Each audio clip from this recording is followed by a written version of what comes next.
Halo semua, balik lagi di channel YouTube aku di Adi Gunawan Jatmiko. Kali ini aku akan membahas tentang life cycle hooks pada resource filamen ya teman-teman ya. Oh ya, nggak usah lama-lama, kita langsung aja di sini. Aku udah siapin migrationnya untuk penjualan ya teman-teman. Nah, di sini untuk migrasi penjualan, di sini ada kode, tanggal, jumlah, customer ID, faktur ID, status sama keterangan ya teman-teman. Oh ya, ini kalian nanti bisa screenshot di sini apa aja tabel-tabel yang diperlukan, kolom-kolom yang diperlukan untuk tabel penjualannya teman-teman. Terus di sini aku buat modelnya di penjualan. Di sini sudah terhubung, yaitu ada customer sama faktur. Nah, nanti kalian ini coba bisa screenshot ya teman-teman. Nah, sedangkan di fakturnya di sini juga sudah aku hubungkan untuk ke penjualannya ya teman-teman. Jadi nanti kalian bisa cepat. Nah, di sini ada kasus ya teman-teman. Di kasusnya adalah aku ingin membuat fakturnya dulu. Ya, di faktur ini ketika aku berhasil meng-create, maka dia akan mengirimkan ke tabel penjualan, tapi dengan statusnya masih belum lunas gitu ya teman-teman. Jadi nanti kasusnya kita akan buat seperti itu, tapi triggernya ketika kita membuat faktur. Makanya itu kita mempelajari life cycle hooks-nya gitu ya teman-teman. Oh iya teman-teman, jangan lupa di sini aku sudah membuat penjualan resource-nya gitu ya teman-teman. Nah, untuk penjualan resource-nya ini sudah ada. Cuman untuk formnya kita tidak perlu membuat ya teman-teman, karena seperti yang aku jelaskan dari awal, triggernya itu dimulai ketika kita nge-create faktornya gitu ya teman-teman. Jadi di sini aku cukup memberikan tabelnya aja ya teman-teman. Di sini sudah aku sediakan tabel-tabelnya. Mungkin kalian bisa screenshot di sini seperti apa isi-isinya. Oh ya, nanti jangan lupa di migrate ya teman-teman, jangan sampai error lagi gitu ya teman-teman.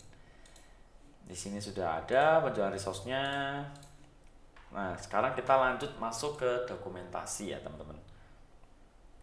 Di sini kita masuk ke panel builder, lalu masuk ke creating records. Setelah itu masuk ke life cycle hooks gitu ya teman-teman.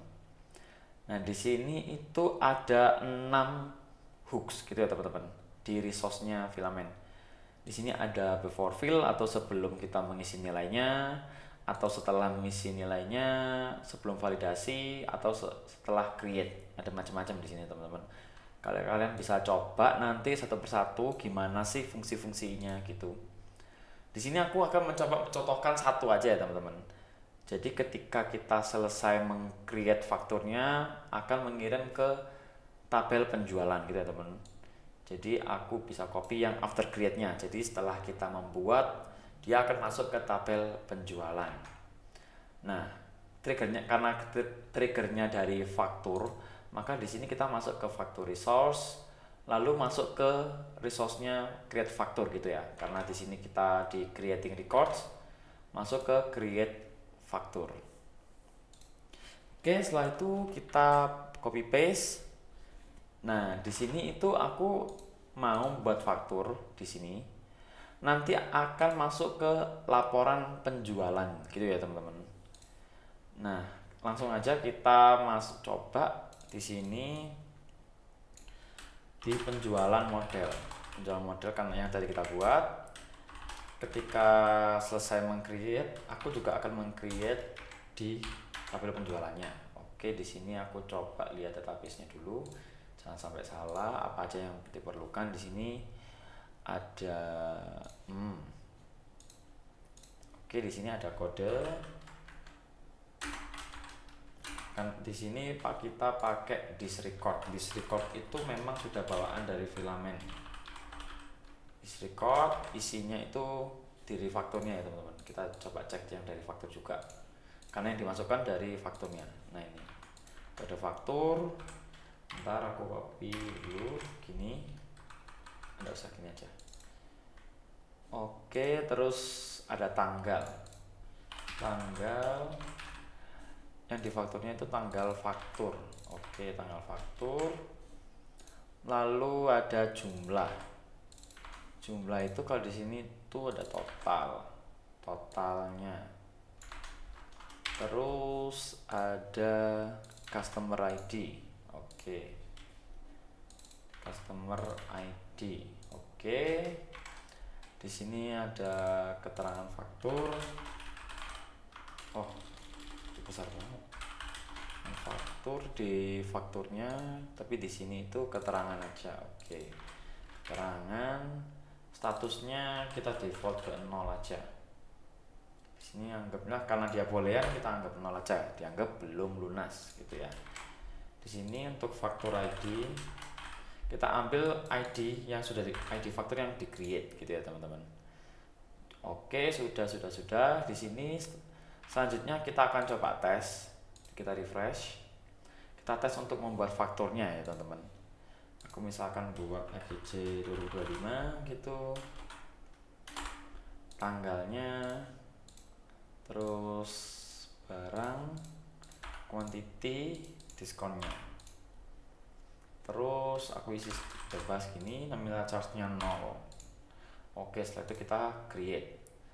Nah, di sini kita berhasil membuat datanya. Selanjutnya kita akan coba apakah kode faktur ini berhasil masuk di laporan penjualan atau enggak. Nah, di sini statusnya sudah berhasil ya, teman-teman.